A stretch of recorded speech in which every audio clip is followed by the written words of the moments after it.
फर्जीवाड़े में पैसा कमाया और पूरे विश्व के अंदर वो अर्थव्यवस्था बन गया है, उसके लिए सबसे पहली खबर ये देखिए। इन्वेस्टर प्लेस की खबर ये बताती है कि चीनी कंपनियां जैसे कि ल्यूकिन कॉफी है, उसको इस समय बैन करने का समय आ गया है। क्यों बैन करने का समय आ गया है? क्या बात है कि चीन की कोई कंपनी को अमेरिका के अंदर जो लिस्टेड है, जो मतलब स्टॉक मार्केट के अंदर है, उसको बैन क्यों किया जाए? और एक ही नहीं, 100 से ज्यादा चाइनीज कंपनियों को जो यूएस के अंदर लिस्टेड है, यानी कि जिनके शेयर्स खरीदे बेचे जा सकते हैं, उनको संदेह के दायरे में रखा गया है। और ऐसा लगता है कि 5 रुपए की चीज को 5,000 रुपए बना दिया गया था और सारा का सारा पैसा लूट के चाइना ले जाया गया और उससे पूरा का पूरा खेल किया गया। साधारण भाषा में समझिए, 10 रुपए की जिस कंपनी की हैसियत है वो स्टॉक मार्केट के अंदर उतरती है और 50 रुपए के अंदर अपना शेयर बेच देती है। चाइना के ही लोग ज्यादातर उसके शेयर खरीद लेते हैं और 50 रुपए से उठा के उसको 70 रुपए का बना देते हैं और वो कंपनी साल दर साल बताती है कि उसको प्रॉफिट ही प्रॉफिट होता जा रहा है। जो कंपनी साल दर साल बेहताशा प्रॉफिट दिखाती है उसकी वैल्यू बहुत ज्यादा बढ़ जाती है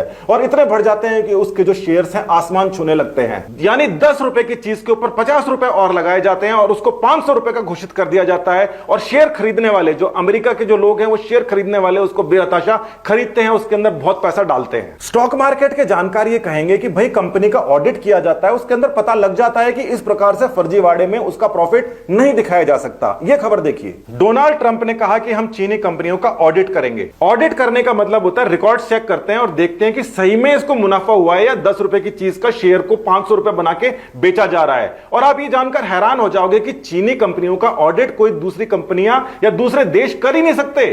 चीनी कंपनियों ने पिछले 10 साल में हजारों करोड़ डॉलर अमेरिका के स्टॉक एक्सचेंज से निकाले हैं और उसका कोई हिसाब किताब उन्होंने नहीं दिया। हजारों करोड़ डॉलर अमेरिका इन्वेस्टर्स से अकेले से नहीं निकाले। ये हर देश की यही हालत है। इंडिया के अंदर भी कुछ कंपनियां हो सकती हैं। और ये जो आपको ग्राफ दिख रहा है, ये उस कंपनी को बचाने के लिए असफल कोशिश दिख रही है चीनी लोगों की। मतलब जिस कंपनी के ऊपर अमेरिका ने कहा कि ऑडिट करेंगे, चीनी लोगों ने उसकी ऐप डाउनलोड करी और रातों रात उसको सपोर्ट करने की कोशिश करी। अमेरिका ऑडिट करके दूध का दूध पानी का पानी करे, उसके खिलाफ चाइना के लोगों ने कंपनी के पक्ष में माहौल बनाना शुरू कर दिया। दूध का दूध और पानी का पानी होने में समस्या क्या है वो पहले पता पड़ गई और उसके बाद के अंदर जब ऑडिट की बात हुई, उसके बाद में शेयर्स का हाल देखिए। तो ये जो ग्राफ है ये आपको देखने में ही पता पड़ जाएगा कि लास्ट के अंदर जाके काफी नीचे जा रहा है और कंपनी के शेयर्स बिल्कुल जमीन पर आ गए। रातों रात अमेरिका के लोगों के हजारों करोड़ रुपए डूब गए और उनको पता पड़ गया कि चीन ने हमारा खेल कर दिया और हमारा पैसा उसने वो ले गया और किसी और काम में लगाया। क्या है वो दूसरा काम?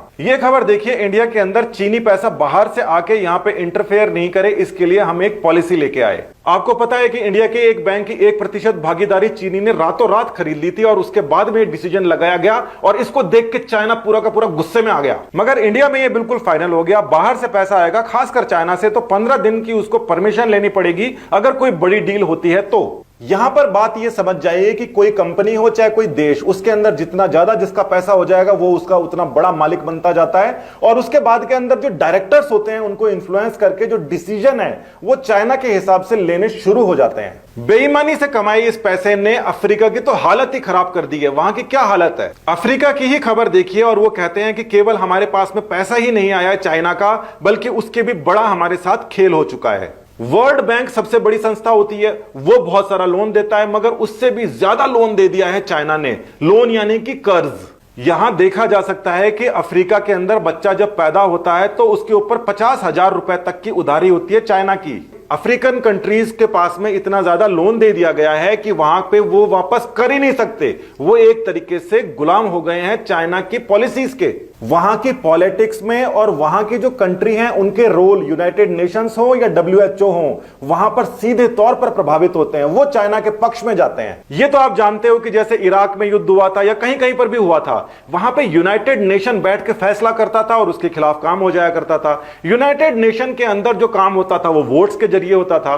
वोट्स देते थे सारी की सारी कंट्रीज और ज्यादातर कंट्रीज के ऊपर चाइना का प्रभाव हो गया है। यह बात बहुत खतरनाक है। हमारे जितने भी बॉर्डर्स हैं उनके ऊपर अगर यूएन कहीं पर भी इंटरवेंशन करता है या छोटा मोटा वॉर होता है उसमें अगर यूएन इंटरवेंशन करता है तो वहां पर चाइनीज दबदबा है और इस दबदबे की हद इतनी खतरनाक हो चुकी है कि चाइना को हटाने के बजाय अमेरिका, जिसने 80% तक WHO को पैसा देकर सींचा है, उसको वो छोड़कर जाना पड़ा, बेआबरू होकर निकलना पड़ा। यह भयंकर तरीके से खतरे की घंटी है, क्योंकि अगर यूनाइटेड नेशंस के ऊपर चाइना का इस प्रकार से कब्जा होने लग गया तो वहां के जो भी रूल्स आएंगे चाइना के हमेशा फेवर के अंदर आएंगे और हमारे तो अगेंस्ट आएंगे ही आएंगे। विश्व राजनीति पर नजर रखने वाले बड़े बड़े पोर्टल्स ने यही संभावनाओं के बारे में चर्चा की है। उन्होंने लिखा है कि बीजिंग यानी कि चाइना सिस्टमैटिकली यूएन की सभी एजेंसीज के ऊपर धीरे धीरे कब्जा करता जा रहा है। अब यह बात कितनी खतरनाक है यह आपको समझ में आ गई होगी कि चीन के पास में हजारों करोड़ रुपए आए कहां से, उसकी फर्जी कंपनियों के फर्जी स्टॉक से आए,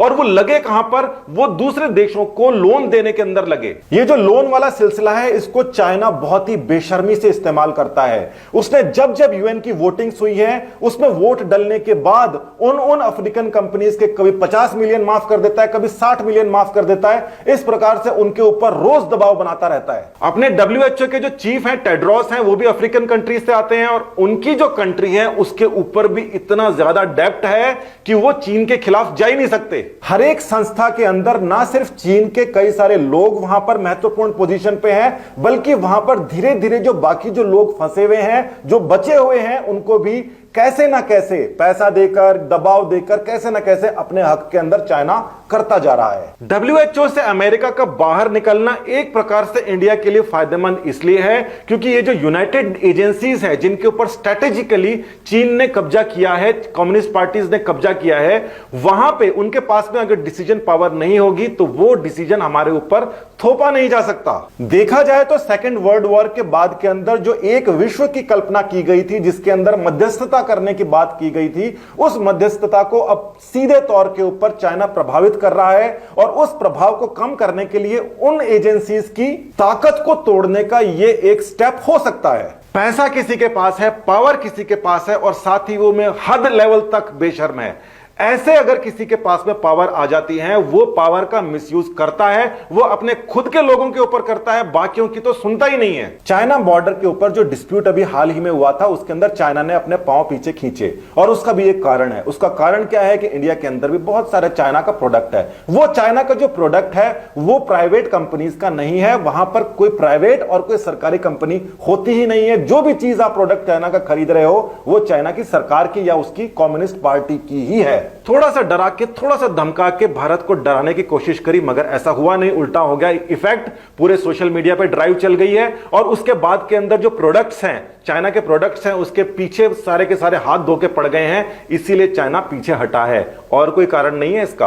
और ये जो ट्रेंड है ये आपको जारी रखना है क्योंकि असली जो चोट है वो फाइनेंस की है, मारपीट की, खून खराबे की नहीं है, पैसे की है। पैसा यानी कि कंट्रोल, यानी कि वोट्स, यानी कि यूएन, यानी कि जो मन में आए वो। भारत की पॉलिसी शुरू से ऐसी रही है कि हमने चाइना को घुसने नहीं दिया, इसीलिए चाइना बुरी तरीके से चिढ़ा बैठा है। हमारे आसपास जितनी भी कंट्रीज हैं उन सबको उसने लोन दे रखा है, हमने लोन नहीं लिया। उसने यहां पर इन्वेस्टमेंट के हिसाब से घुसने की कोशिश करी, हमने 15 दिन का उसके ऊपर पीरियड लगा दिया। इस समय भारत बहुत ही अच्छी सिचुएशन में है, मगर उसके लिए हर एक इंसान को जागरूक होना पड़ेगा और उसको वर्ल्ड पॉलिटिक्स के ऊपर ध्यान लगाना पड़ेगा। आपस के अंदर पार्टीबाजी में पूरा समय खराब मत करो। और ये जो पॉलिसीज हैं ये किसी एक सरकार की नहीं है, शुरू से चलती आई हुई पॉलिसीज हैं। भारत ने अपना जो स्टेप है वो स्ट्रांग बना रखा है और धीरे धीरे और भी स्ट्रांग होता जा रहा है। अभी तो पोलें खुलनी शुरू हुई हैं और हमारे सामान्य आदमी की इंटरनेशनल समझ शुरू हुई है। जल्दी ही हम सारे के सारे इंटरनेशनल होंगे